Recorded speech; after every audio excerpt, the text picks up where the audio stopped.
When I talk to parents who are struggling to introduce solids to their baby, one of, if not the most common reason why it's so hard isn't what you'd expect. It's got nothing to do with their baby, the food they're choosing, or the way they're doing things. But this mistake can make it almost impossible to succeed no matter how hard you try. It can inadvertently make your baby's food seem disgusting to them, make it extremely difficult for them to eat, cause excess gagging, and even delay oral motor development. If you've recently been into a baby store or looked online, you might have noticed that there are literally hundreds of different feeding products on the market. The problem isn't that there's a lot to choose from, it's that many of the products available actually make the process of starting solids harder, and some aren't even suitable for babies at all. So in this video, I'm going to help save you time and money by telling you which items to avoid and why, and which items you actually need to make starting solids easier. This first product might be a bit controversial, as I know a lot of parents love them, but I actually don't recommend silicone plates or bowls. Now before you leave, hear me out. Yes, they're durable, safe, and really easy to clean, but after using them for a little while, they start to smell. And this is because the silicone retains the odor of foods no matter how well you clean it. If you have a silicone plate or bowl at home, go and get it and smell it and let me know in the comments what it smells like. Now the reason this is a problem is because these smells can be off-putting, especially for babies starting solids. Before your baby decides to eat any food, whether it's new or something they've previously liked, they're going to look at it and then smell it. And then based on these two factors, they'll decide whether or not they want to eat it. So if the plate or bowl smells, they're going to think the food smells and they're just going to refuse to eat it. This is why I prefer bamboo plates and bowls. Bamboo doesn't retain smells, which means your baby is more likely to eat the foods.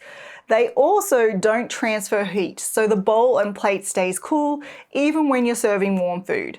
And they are really easy to clean. Plus the suction bases work really well, which means you can place the bowl or plate in front of your baby with food on it and know that they're not going to throw the bowl or accidentally knock it over, which is highly likely as their ability to grab things is a little bit uncoordinated in the beginning.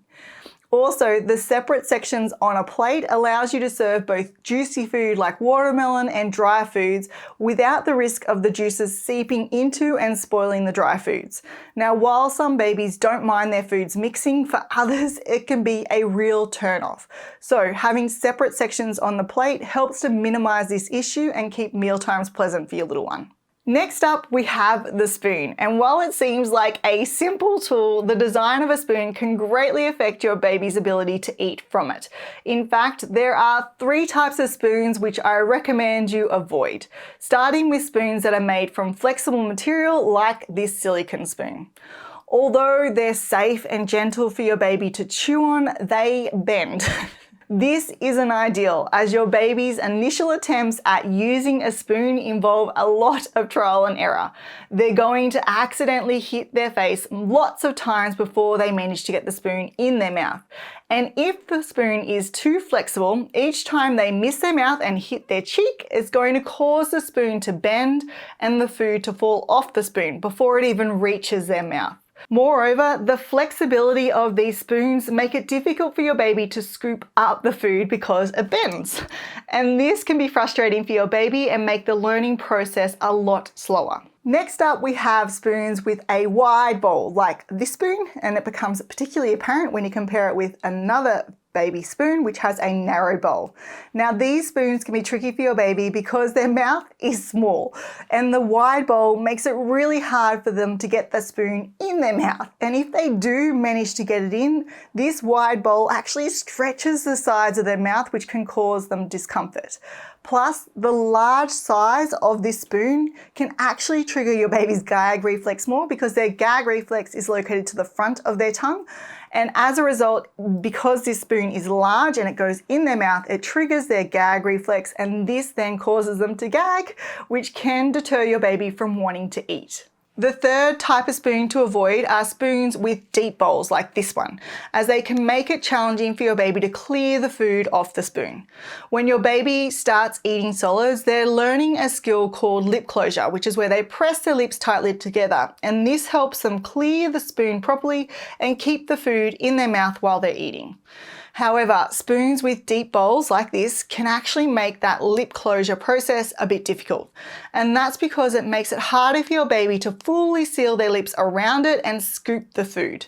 This often results in them only being able to scrape a bit of food off the top or not being able to remove any food from the spoon at all. Furthermore, a deep bowl can encourage you to put more food on the spoon, and if you put too much food in your baby's mouth all at once, it makes it really difficult for them to manage and can often cause gagging. My favourite choice for a baby spoon is the Munchkin White Hot Safety Spoons. Now these spoons are sturdy, so they're not flexible. They have a narrow and shallow bowl, which means that they're perfectly sized for your baby's small mouth and allows them to close their lips completely around the spoon and clear the food. Plus, these spoons have a temperature sensitive tip, which changes colour if the food is too hot. And this provides a quick and reliable method to ensure that the food's temperature is safe for your little one. If you want to get my full list of feeding products that I recommend for your baby to use now and when they become a toddler, make sure you download my free Mealtime Essentials guide, which you can get by clicking the link below. This next baby feeding product is often the first choice for parents transitioning their baby from a bottle to a cup because they're spill-proof and easy for babies to use. And while they might seem like the perfect solution, they can actually slow down your baby's development in speech, language, and eating skills. And I'm talking about sippy cups. If you're not aware, sippy cups usually have a lid that snaps in place or screws on, and they have a spout that's either hard and fixed or soft and flexible. And it's the spout which is problematic. When your baby drinks from a sippy cup, they have to suck on the spout. And this sucking motion promotes an immature swallowing pattern where the tongue moves from the front to the back. However, as your baby grows, they need to learn a mature swallowing pattern. In this pattern, the tip of their tongue touches the roof of their mouth just behind their top teeth, and it moves in a wave-like motion to push the food or the liquid to the back of the throat to then swallow. Unfortunately, the spout of a sippy cup blocks the tongue from moving this way, preventing the development of this mature swallowing pattern. As a result, if your baby continues to use a sippy cup, they might struggle with chewing and swallowing various food textures as they grow because they aren't practicing this advanced swallowing technique. Additionally, prolonged use of a sippy cup can cause dental issues and speech delays because it keeps the tongue in a forward position, and this can push the upper teeth forward and out, misshapening that oral cavity. That's why many health professionals recommend skipping sippy cups altogether and going straight for an open cup or a straw cup. Personally, I prefer straw cups because they combine the convenience of being spill-proof with the benefits of promoting your baby's oral motor development. Drinking from a straw cup helps to strengthen your baby's lips, tongue, and cheek muscles, and unlike the suckling motion used with the traditional sippy cup, straw cups encourage your baby to use a more mature swallowing pattern. My go-to straw cup for babies is the Munchkin Click Lock Weighted Straw Cup. What's great about this cup is its weighted straw design. This feature allows your baby to drink from any angle, which is super helpful for those just learning to use the straw. Younger babies might not know that they need to actually tilt the cup or might not be coordinated enough to do it properly. And the weighted straw solves this by following the liquid, so your baby can easily drink from the cup without having to tilt it. This makes learning to drink from a straw less frustrating and a lot easier for your little one. This next baby feeding product is essential if you want to keep your baby's clothes clean and avoid frequent outfit changes after every meal, and that is the bib. And while it might seem straightforward to pick one, not all bibs are created equal. In fact, there are 4 different types of bibs which can actually complicate mealtime rather than simplify it, starting with silicone bibs. While they're easy to clean, as I mentioned earlier, silicone can hold on to odours from washing detergents and foods, which can be pretty off-putting for your little one. If your baby's turned off by the smell of the bib, they might be less eager to eat. Next, we have bibs with catch-all pockets at the bottom. These are great for catching food, but there's a catch, literally. For the pockets to be effective, there needs to be a gap between your baby's body and the tray or the table, and this can be a problem. Babies need to be close to their food, and this gap can actually make it hard for them to reach their meals. Plus, the bulkiness of the pocket and the overall size of these bibs can actually restrict their arm movements, making it tougher for them to grab their food and bring it to their mouth. Next, we have bibs with elastic neck holes. These bibs are pulled over your baby's head, and this process of pulling the bib over your baby's head can not only be difficult for you, but it can be really distressing and uncomfortable for your baby. If putting on the bib upsets your baby, they may be less willing to try new foods or eat their meal. Moreover, after the meal, when that bib is smeared with food, removing it involves pulling it back over their head, causing that messy bib to rub against your baby's face, which really isn't pleasant.